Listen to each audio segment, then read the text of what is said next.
So it is now September. So August has been and gone, and we all know what time of the month it is. It is book haul, TBR, and wrap up time. I've already put my book haul up on my channel, so if you haven't checked it out, then press my face now. But this will be my wrap up video, and then if I get it filmed and edited and everything is done on time, my TBR will be up shortly after this. So if it's not up today, it will definitely be up tomorrow. So let's get into the wrap up. I read a total of 10 books in the month of August, which wasn't my goal. I aimed to read 15, but a lot of different things happened and I ended up only reading 10, which I'm disappointed that I only read 10, but at the same time it's a big number of books and I'm glad that I made time for those 10 books. So the first book that I read in the month of August was The Letter for the King by Tonka Drock. This book is a brilliant story for children, and I will definitely, when I eventually do have children, this book will definitely be on our story shelf. It's got such clear set morals, and it's so clear set. Sorry, my hair's gone frizzy because I've just got out of the shower. It's got clear set morals, and it's very well set out. It's almost like a fable, if you get what I mean.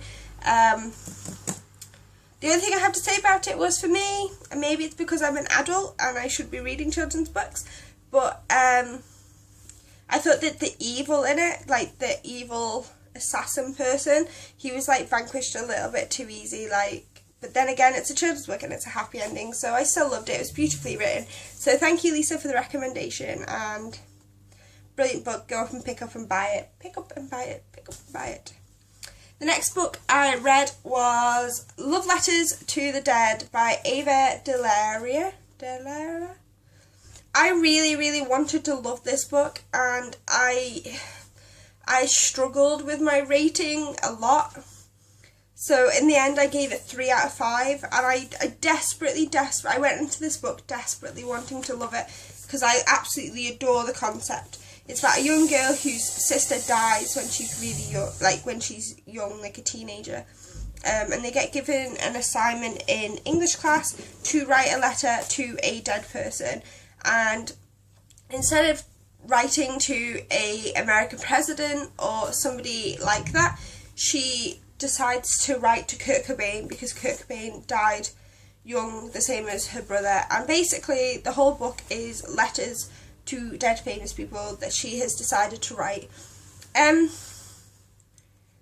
The characters were really well formed. I really enjoyed the characters. I thought that Laurel's voice was a little bit flat. Laurel's the main character. I thought that her voice is a little bit flat compared to all the other characters. There's definitely, this is definitely pro-equality. So there's 2 girls who are desperately in love with each other but can't come out because of everybody in the high school and fear of being judged and all sorts of different things. And I really enjoyed that aspect of it.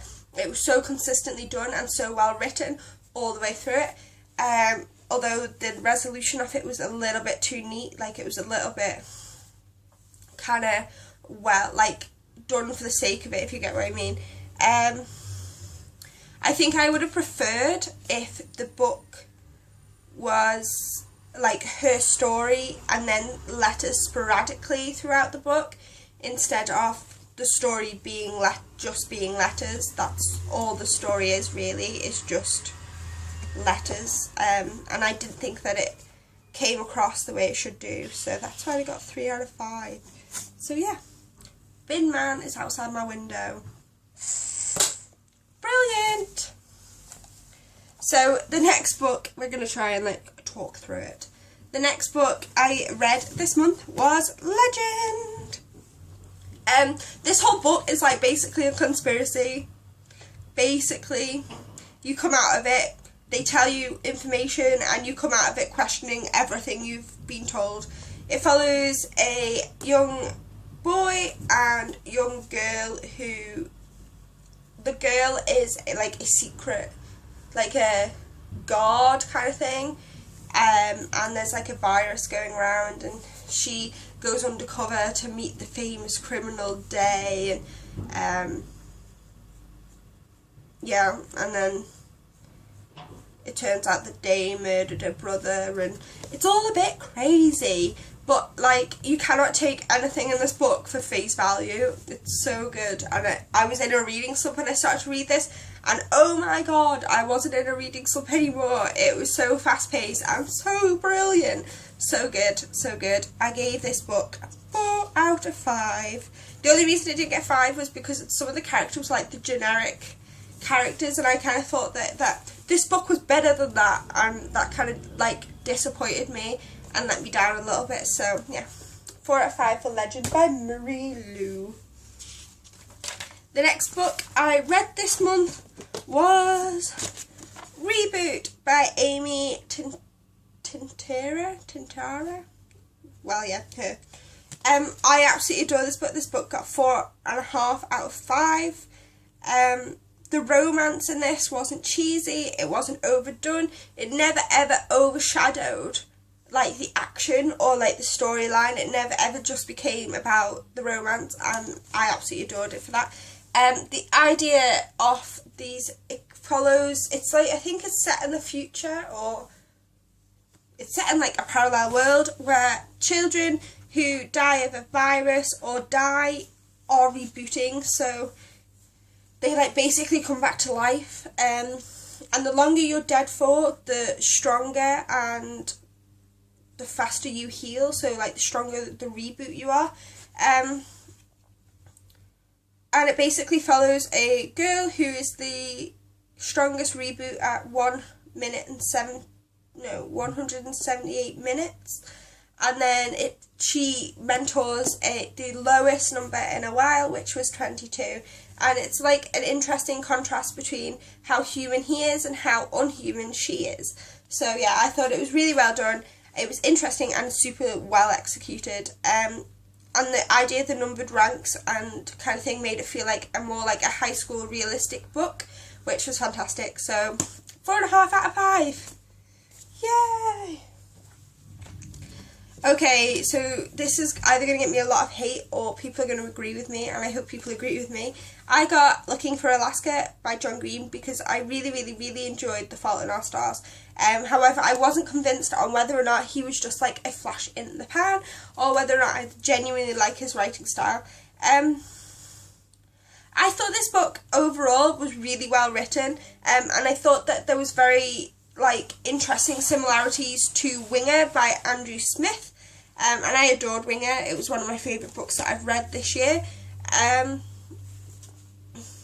I loved the individual characters, but I thought that they were very generic, and I thought that the dialogue between them and the actions that they were going through were very stereotypical, and I didn't have a fault with it. I just kind of felt bored by it. I thought like it wasn't the John Green that I thought I would like, if that makes sense. And then there's like a shock, I won't spoil it for anybody, there's no spoilers, there's like a big shock twist in the middle, and I wasn't shocked by it at all. I knew from the beginning that something like that was going to happen, so when it happened I wasn't particularly like moved, and then for me at that point it was like a speedy downhill like turn. It went from bad to worse, and I really, really didn't enjoy the ending of this book. So yeah, 3.5 out of 5. Sorry, John Green. Maybe I'll pick up another book of yours and I won't be quite so disappointed. Sorry. The next book I read this month was such a jump from John Green's disappointment, and that was Love Line by Rainbow Rowell. And I just want to say thank you to Rainbow Rowell for not making her hardbacks so damn expensive in the UK. It's usually like $12.99, $14.99, up to like $18.99 for a hardback, and this was like $9.99, and then I think I got £2 off. So I basically paid the same amount for a paperback, and it's signed. So yeah, thank you, Rainbow. This isn't my favourite. I've only read Fangirl. I don't know what I'm talking about. But I've only read Fangirl. And out of the two, this isn't my favourite. I felt like sometimes that the story had like dragged a little bit and kind of became a little bit monotonous. But then she makes up for it with the ending and the suspense in the ending. And I thought it was fantastic. It's basically about a woman who goes back to live with her mum, and she starts using the old phone that she used to ring her husband, and it takes her back to when her and her husband were younger, and she has the choice as to whether or not to end her marriage before it begins or see it through to the end. And it's just one of those books that's so heartwarming and so like it's just a good book. Just a good book. The next book will always have a special place in my heart now, and that it's kind of a funny story. I'm really saddened to hear that the guy who wrote this book actually committed suicide a couple of years ago. And I read some of the reviews on Goodreads, and I don't think I'm not gonna like diss everybody's review, but I think that they missed the whole point of this book. And it follows a young boy who has a suicidal episode and checks himself into a mental hospital, and he meets different people, and yeah, he just meets different people, and it's basically his story of the 5 days in the mental hospital. And I thought it was so well done, it's so realistic. But my problem with everybody, because he starts having sex and stuff in the mental hospital, and he becomes driven by that point. And everybody says it's so unrealistic, and you know, he's supposed to be depressed, and do you get what I mean? And for me, that sums up the whole of the book for me. He calls them shifts, and I suffer with depression, and I know exactly what he means.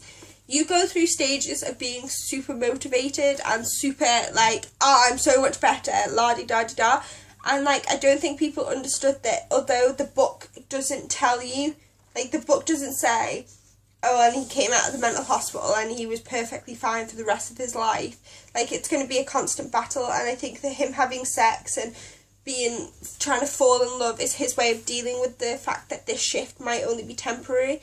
And yeah, just a special place. I gave this book 5 out of 5. It was so realistically done, so real, and it was fantastic. Brilliant. Brilliant. The next book I haven't got because I read it on my Kindle and my phone, and that was Last Train to Istanbul, and it follows the lives of Turkish and French families who during World War II were transported out of Paris on a train to Istanbul, all the way through Berlin with Jews on board. They're Turkish Jews during the height of the Nazis and the death camps. I thought that this was a really, really interesting point of view, especially from a subject that I am completely in love with. I love reading about World War II, and I love the informational aspect of it. One thing that really made me happy was the migration of the two cultures of Turkey and France, because obviously the Turkish Jews had moved over to France before the Nazis decided to kill everybody. So yeah, they give you like the characters' lives and their stories, and it was fantastic. The only problem I had with it was that it became a little bit repetitive in places, and there was a really abrupt ending. So yeah, that's why I only got 3. Monstrous by David Platt, I think it is, or Sean Platt and David Wright. The premise of this book was interesting, but it was really, really poorly done. It's about a man who is murdered with his child in his house, and he is given the choice as to whether to stay in purgatory or go back. And he decides to go back to see what happened to his family, and he is turned into a monster, basically. But it was just really badly done. It was really badly written, and the concept of it didn't come across very well. And I don't believe that anybody could be that stupid. But then again, maybe not. So, and the other thing that I had a massive problem was the ending went from being completely and utterly sad too completely and utterly petty, and I just thought, get a grip, basically. The next book I read was Far From Perfect by Barbara Longley. This was a really nice light read, even though it dealt with subjects such as PTS and abandonment. It's basically a gooey romance with a whole load of drama thrown in. But I thought that the romance and the fact that she has a small child was really well done. The romance never overshadowed the child, and the child's writing, like the writing of the child and the dialogue of the child was really well done. So yeah, really impressed. However, it hit a point and then it decided that everything was going to happen to this one family, and it got a little bit too dramatic and it kind of lost its appeal for me. So yeah, that's why it only got 3 out of 5. But yeah, that's it guys. I hope you enjoyed this wrap up and stay tuned for my TBR. Bye!